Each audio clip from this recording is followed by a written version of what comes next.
जय श्री राम। हेलो दोस्तों, कैसे हैं आप सब।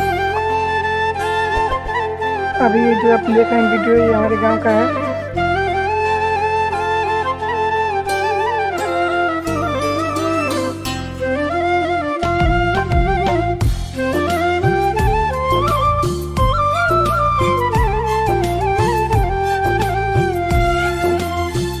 वीडियो अच्छा लगे प्लीज़ लाइक कर दीजिएगा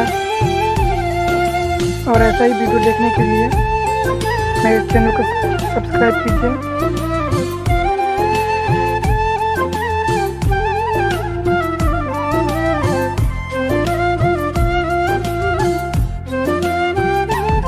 बहुत ही खूबसूरत नज़ारा है यहाँ से। टोटल ड्रोन का ड्रोन से लिया गया है ये वीडियो।